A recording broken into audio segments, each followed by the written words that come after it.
For 20 years, my overly kind husband had been sending money to his parents out of filial duty. Even though our household finances are tight, we have never once received a word of thanks. Instead, all we heard was, "What are you acting so proud about with just $1,000? To make matters worse, we recently discovered the shocking truth that our money has been secretly going to my sister-in-law. My mother-in-law said, "If you give us a new house, we'll stop asking for money." Fed up with the unreasonable demands of my husband's kindness, my anger finally exploded. "Fine, we'll buy you a house. My name is Nancy, and I'm 49 years old. I married my husband, Jason, 24 years ago when I was 25. We've been through a lot, but we're still a happy couple. Now that our children are grown, my husband and I have just talked about enjoying our time together. However, there was one big problem. Both my husband and I were at an age where we needed to save for retirement, but the money we sent to his parents was a significant obstacle. For the past 20 years, we'd been sending money to my in-laws every month. The amount was $1,000, which was quite substantial. While this might be manageable for a wealthy family, it was a significant burden for us, despite both of us working. It was especially tough when our children were growing up and expenses were high. During those difficult times, we asked if we could reduce or pause the payments. However, my mother-in-law became furious, exclaiming, "Are you abandoning your parents?" Any attempts to explain our situation, like we're struggling with our children's education expenses, were met with no understanding. She retorted, "You got married and had children all thanks to us. How ungrateful." While there was some truth to her words, did she really need to hold it over us like that? We'd heard such remarks countless times. My husband said he would handle it, but as a couple, we supported each other.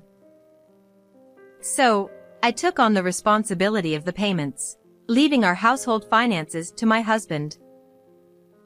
He was strongly opposed, but since I earned a bit more, I decided to bear the burden. That was how we'd managed to get by financially until that time. By the way, despite the verbal abuse from my parents-in-law, we'd never received a word of thanks from them. My mother-in-law said things like, "Your income exists for us. Be grateful for how we raised you and send us money." My father-in-law adds, "The only reason our incompetent son managed to get married is thanks to us." They often say such awful things to my husband. Were they really his parents? I often got angrier than my husband. However, he just gave a bitter smile and said, "It can't be helped. They've always been like this." Seeing him so resigned to their behavior pains me. Even so, since my husband didn't talk back to his parents, I couldn't complain to them either as his wife. These 20 years had been filled with frustration. It would be much easier if my husband's sister, Amy, would at least share the burden of the support payments. I've never seen my sister-in-law being criticized by her parents, unlike my husband. Instead, she's showered with compliments like, "She's such a beauty," from my mother-in-law.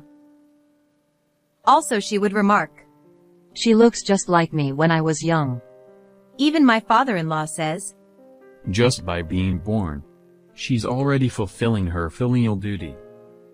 The stark difference in attitude toward my husband and her always irritated me, though I've never expressed my anger since my husband always tries to pacify me with a simple, "It's okay." He was too kind, wasn't he? Sure, his kindness was one of the reasons I fell for him, but I believed it was okay to be more assertive. Sometimes I felt like my husband took his position as the eldest son too seriously. It was not common to be considered as being the eldest or being a son nowadays. I've even heard him tell our son, "You don't have to worry about taking care of us when we're older." Maybe he said that because he's had a tough time with his own parents. However, even though my husband accepted it, I couldn't understand. At least once, I wanted my mother-in-law to express gratitude. When I was alone with my mothers-in-law, I asked, regarding the financial support, I'd be glad if you could express your gratitude to my husband occasionally. At that moment, my mother-in-law looked puzzled. Then she said, Isn't it natural for a son to provide financial support to his parents? Why should I have to say, thank you? She completely failed to understand what I said. Instead, her attitude was like if I was the one who was strange. I was speechless at such a response. I was taken aback. But she appreciated her daughter, Amy, even the little things. My mother-in-law praises. She's such a kind daughter, visiting her parents despite being busy. Amy only went home about once a year, sometimes just for a day. In contrast, we visited once a month, and we were often called over for this and that. Usually, we were given tasks to do, but we've never been thanked once. Was there such blatant discrimination? However, judging by my husband's behavior, it seemed he's been treated this way for a long time. In what seemed like a confirmation of my husband's accounts, the photo albums always depicted him as a child with a melancholic expression. His clothes often appeared hand-me-downs or ill-fitting, and there were numerous instances where they seemed too tight. In contrast, Amy always wore charming and neat attire. Interestingly, there were no pictures of my husband's birthdays, yet Amy's lavish birthday photos adorned his album. My father-in-law adamantly declared, You must attend a public high school, and we won't cover university expenses. Which led my husband to rely on student loan to pursue higher education. Conversely, Amy was given the freedom to attend her preferred private high school. Although her parents funded her college education, she dropped out due to a carefree lifestyle, without any reprimand from them, simply dismissed by my mother-in-law with a resigned, Well, that's just how it is. My father-in-law even went as far as saying, Going to college and accruing debt through student loans is foolish. Which was utterly unfair. Furthermore, my husband was expected to provide financial support, yet there were no demands made towards their daughter. In fact, Amy lacked the financial means to provide such support. She quickly quit jobs, struggled to maintain part-time work, and ultimately became unemployed. Despite leading a carefree, unemployed life, her parents still doted on her. I was left speechless when my mother-in-law instructed me during our marriage proposal visit. Make sure to give our daughter a monthly allowance. When that daughter got married and left home, we were then stunned to be commanded to provide financial support to my parents-in-law. Despite enduring all this, I thought my husband was more like a commendable figure than a pitiable one, because he never refused to abandon his parents. However, I couldn't simply suggest cutting ties since I was not related by blood. It was a delicate and complicated issue that has been weighing heavily on my mind for a long time. Even during the challenging times of raising children, we continued to provide financial support. It was high time we received some gratitude. However, no matter what we said or did, my husband's parents never expressed gratitude. They never wavered from their belief that they were entitled to receive support. One day, I received a phone call from my mother-in-law. Generally, my parents-in-law were completely indifferent to our family. They didn't even care when our children were born. All they were concerned about was the financial support. Naturally, our children didn't warm up to their grandparents and naturally drift apart. Whenever they called, it was always for some selfish reason or to ask for an extra allowance. with a sinking feeling whenever my phone rang. I reluctantly picked up. Hello? Hey, what's up with this month's allowance? Without any greeting, she dived straight into it, leaving me exasperated as usual. While I regretted not being able to show my burning anger, I replied, allowance is always on the 30th, which is tomorrow. To which she said, That's not the point. I need an extra $500 this month. huh? So, you mean $1,500? That's a bit. When I hesitated, my mother-in-law immediately snapped. What do you think the parent is? Well, it was the usual. She probably expected me to comply if she used intimidation tactics. But after 24 years of marriage, I've grown accustomed to her attitude. What do I think you are? Well, you're the parent, right? Then just give us the extra. No, we're already providing support. I said I want more. It's just not possible. Sorry. More. Impossible. Impossible. Perhaps she sensed my nonchalant demeanor because my mother-in-law abruptly hung up, saying, This conversation is going nowhere. Well, I thought I handled it with sincerity, but maybe it didn't come across that way. Phones can be tricky, huh? That evening, when I reported the phone call incident to my husband, he chuckled and said, Only you could pull off that kind of attitude with my mom. Your natural charm is something else. Natural charm?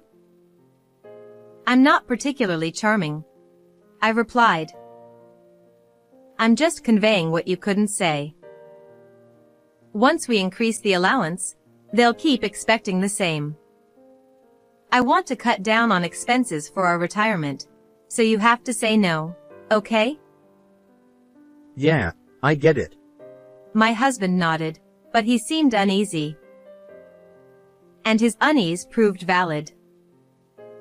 Dad just told me to increase the allowance to $1,500 starting next month. My response slipped out involuntarily. Here we go, I muttered. You didn't agree to it, did you? Of course not. My husband reassured. What did your dad say? He thinks we should have plenty of money since the kids are independent now. And asked, what do you think we are? I can imagine your dad saying that. I sighed. Haha. My husband chuckled nervously. It's not funny. I glared at him, and his smile faded. You have to say no, no matter what. Yeah. He mumbled. However, a few days later on a holiday morning, my parents-in-law barged in, causing a commotion. My mother-in-law shouted, Increase the allowance, you bossy wife.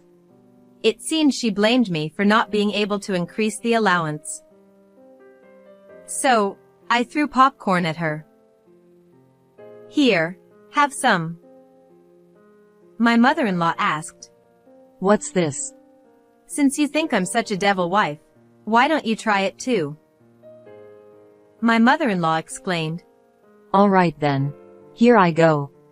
Just because I said it was okay to throw didn't mean she'd actually do it seriously, right? So, I retorted. Well, since you're annoying too, here it comes. My mother-in-law screamed. It's okay. Come on, open your mouth wide. I said. Huh? Wide? I promptly threw popcorn into her mouth. My mother-in-law choked. Blah. Even though she obediently opened her mouth wide as I said, she's quite naive. While my mother-in-law and I were goofing around throwing popcorn at each other, my husband and father-in-law were discussing things with serious expressions. My husband asked, Why do you need so much money in the first place? You still have your retirement savings, and there's also your pension. right? My father-in-law replied. With the rising cost of living, it's not enough. My husband insisted. We need to think about our retirement too. My father-in-law retorted. What retirement? First, you should worry about your parents.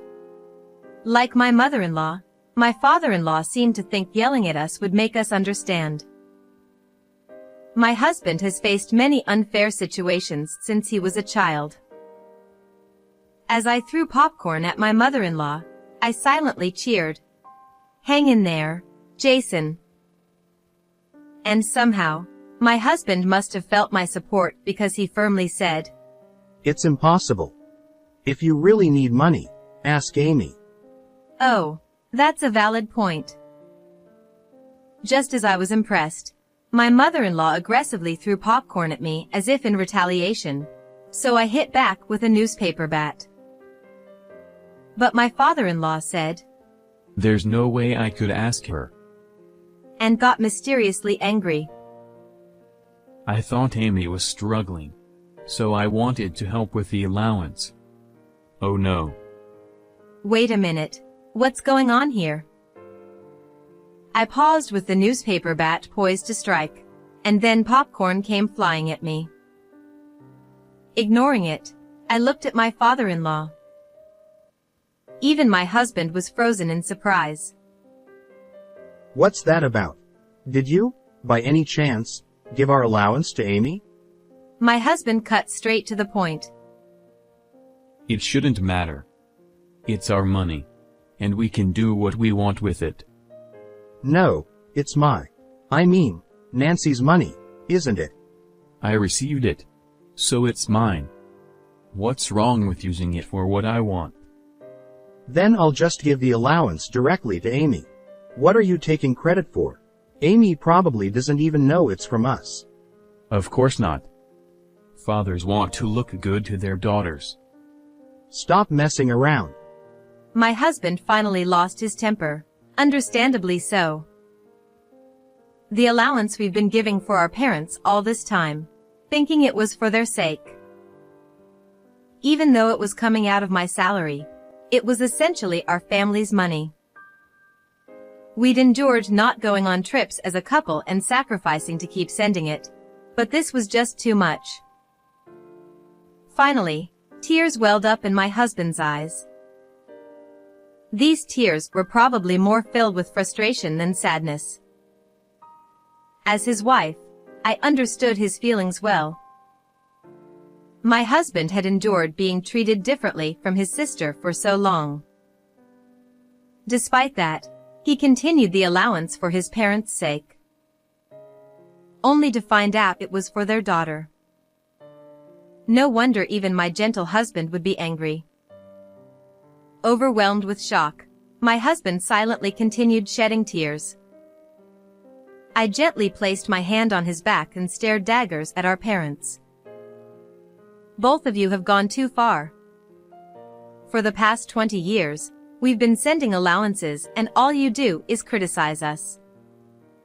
Favoring Amy behind our backs. It's so unfair to my husband. No words of gratitude for us, and now you talk about increasing it? Stop kidding yourselves. There was no need to endure it anymore. I said it bluntly, not just for my husband's sake but for ours. Then, instead of feeling flustered, both of them chuckled smugly. Pretentious over a mere $1,000. Surely, they were underestimating that their kind son would never abandon them. That was certainly not wrong. But my husband had not only his parents but also me, his important spouse. Shall I throw the popcorn again? I glared, and my mother-in-law laughed. Your father's right. Acting all high and mighty over $1,000. You should say such things after gifting us a new house. Huh? If you do that, you won't need to send allowances anymore. Well, it's probably impossible anyway. So the increase is a must. Fine. I'll take you up on that. Huh? To dismiss my mother-in-law's absurd demand for an increase based on her mysterious logic, I nodded. Both of them looked bewildered. It's fine. I'll buy the house for you. Really? Both of them stared wide-eyed at my words. Even my husband looked at me in astonishment.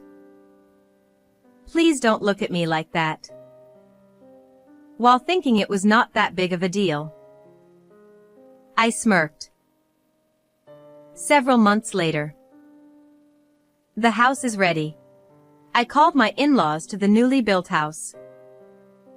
Here it is, your new home, where you'll spend the rest of your days.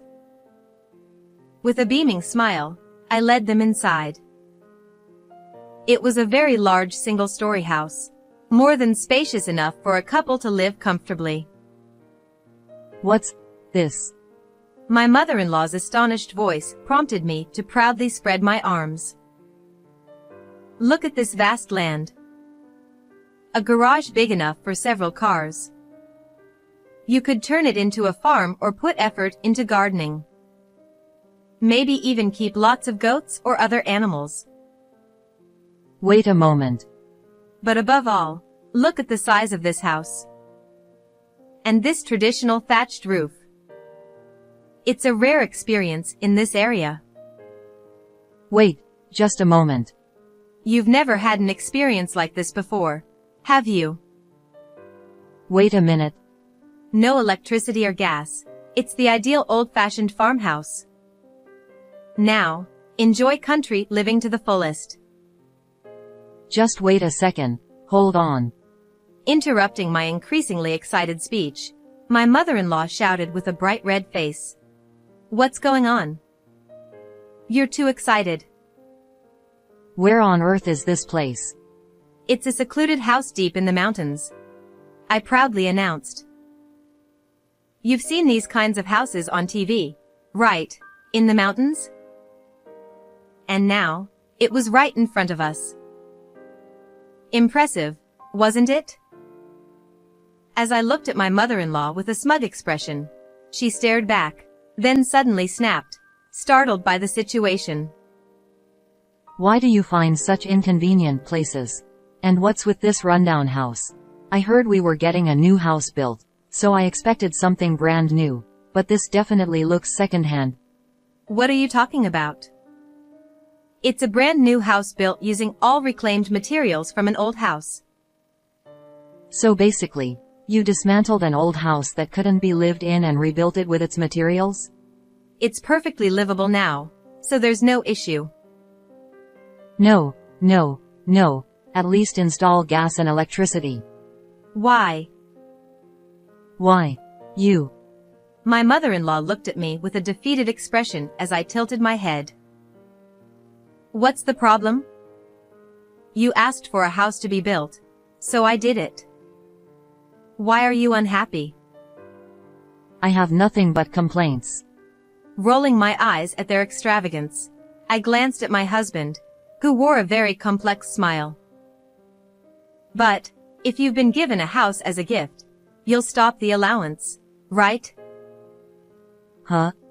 It's not a huh, right? I asked my father-in-law. Isn't a new house supposed to have the scent of wood and be fully equipped with brand new walls? It is a newly built house. I glared at my father-in-law, who fell silent, realizing it was not the time to nitpick. Hold on. We can't live in a place like this. I'm going back to our old house for now. Get the car and take me back. As my father-in-law stood dumbfounded and my mother-in-law continued to raise her voice, I replied with a cheerful laugh. It's all good. What's good about it? It's definitely not good at all. As a token of gratitude for repurposing this super rural, secluded house in the mountains, the previous owner left behind various furniture for us. You can start living here right away. Oh, and the vegetables in the backyard garden seem to be ready for harvest. Huh? So, let's embrace self-sufficiency. What? Living here will surely rejuvenate you. This house definitely has the vibe of a friendly spirit. And it'll bring you good luck. A friendly spirit? Are you serious? I'm always serious, I said firmly, and she gave me a look of extreme displeasure. Why? Just a 30-minute walk from here. There's a bus stop. With that, I left with my husband in the car. Well, I was thrilled. They were so happy they could cry. It was worth splurging on buying the house. With the incredible deal we got on the land and the previous owner covering the reconstruction costs, my parents-in-law must have been touched. I'll just pretend I didn't hear it when my husband muttered. Naturally terrifying. Anyway, I bought them a house and fulfilled their wish. It was not perfect, but it was livable, so let's count it as a win. With the allowance finally ending, we could now start saving for ourselves. Hooray! One day, just when I was thinking everything was going smoothly, I received a phone call. It was from my father-in-law. What's going on? Getting yelled at out of the blue. What's that all about? Apparently, my parents-in-law couldn't adapt to life in the mountains and ended up returning to their old house. Well, that was their choice. Their prerogative, you know. We tried to sell that house to get some cash. But it's not selling. Well, it's a remote location, so finding a buyer might be tough, right?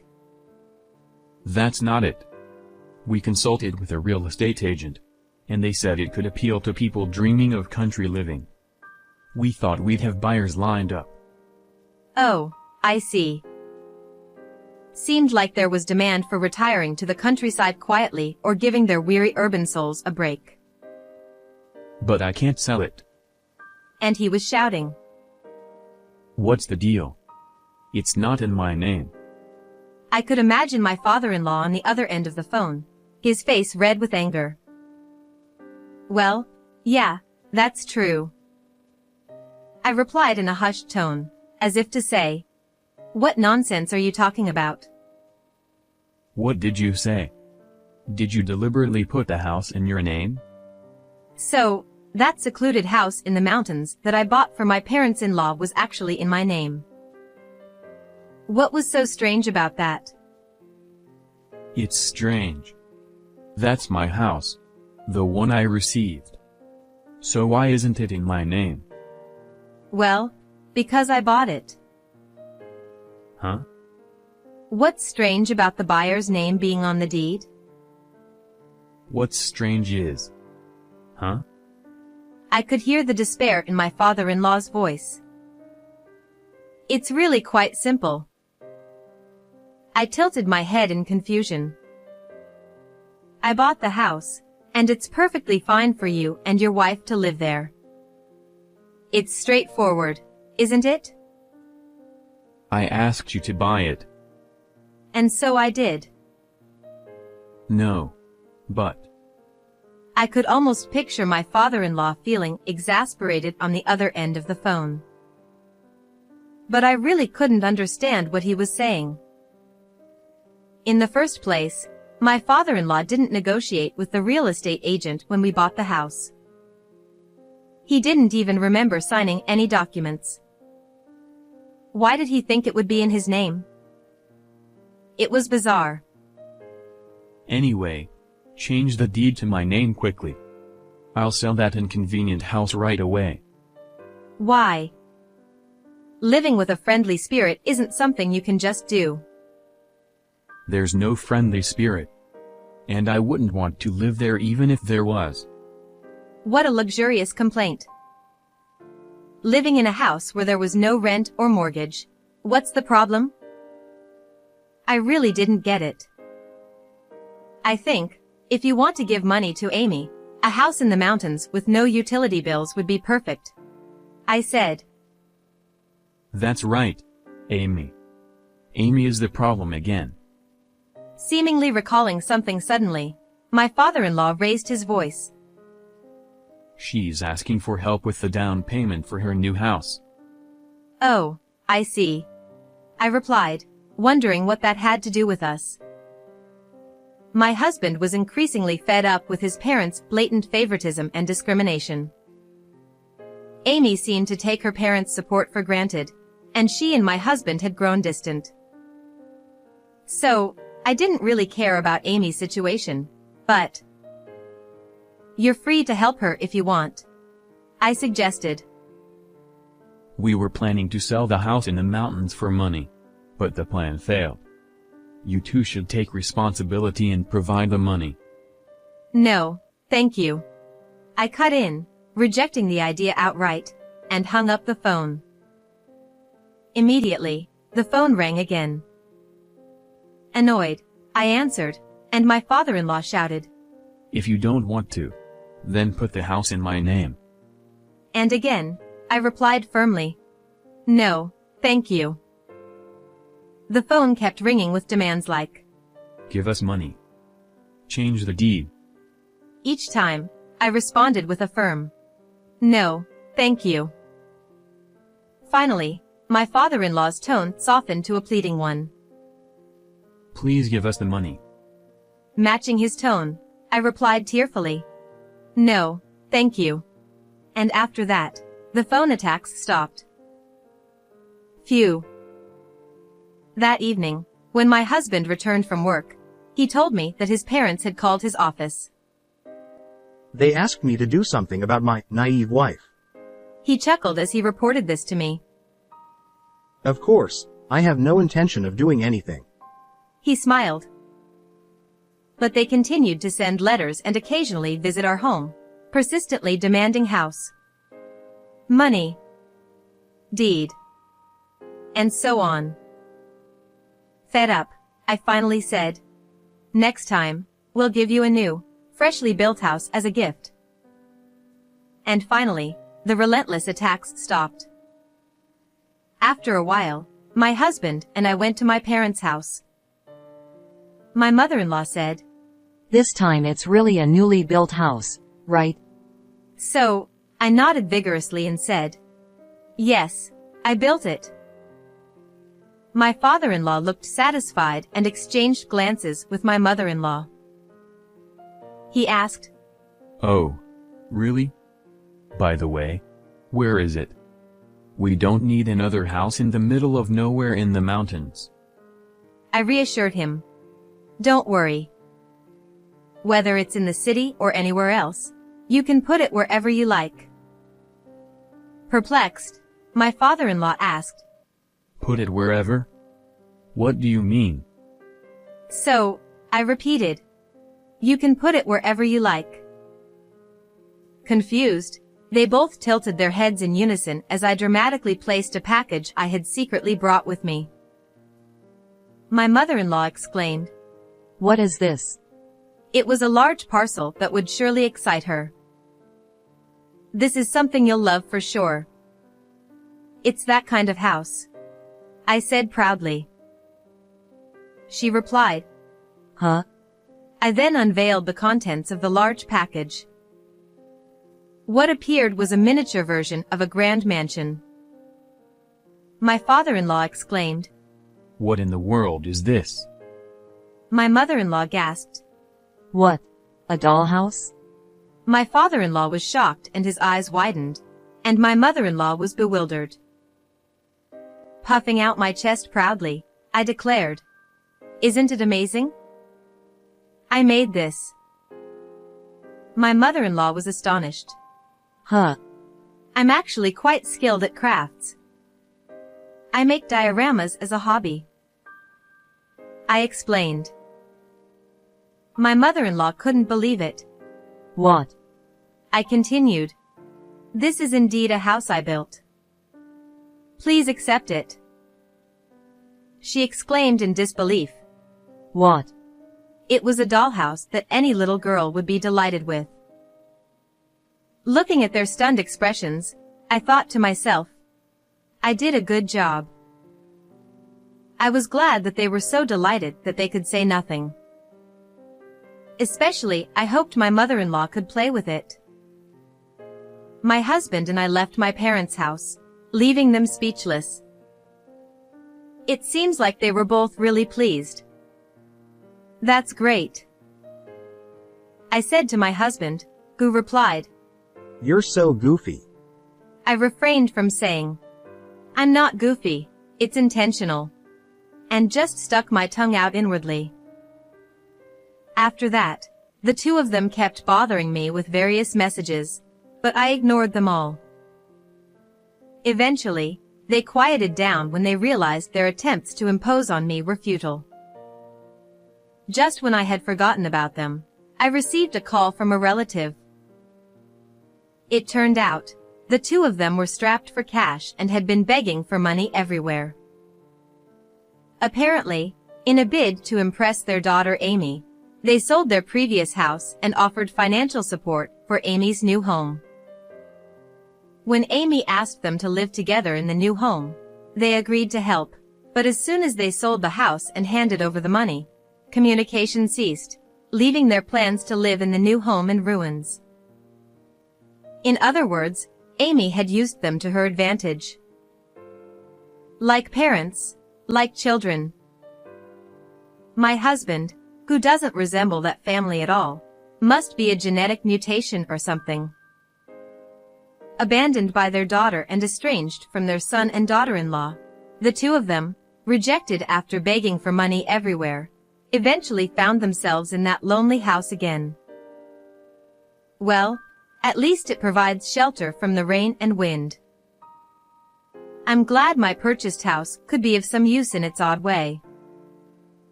Amy, who deceived her own parents, got what was coming to her. Raised by indulgent parents into an incredibly selfish daughter, she ended up having a big fight with her husband and got a quick divorce. The reason for the fight was Amy's infidelity. It turned out that the money she received from her parents was actually spent on her affair. Again, like parents, like children. It's a complete mystery how my husband turned out to be a decent human being.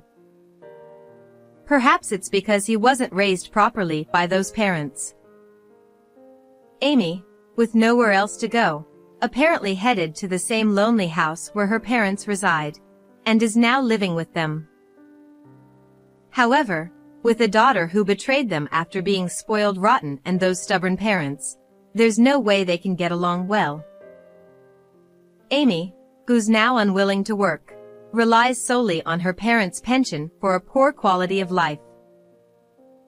As for me, with that annoying allowance gone and freed from the shackles of my husband's parents, I finally felt like I could breathe freely after a long time.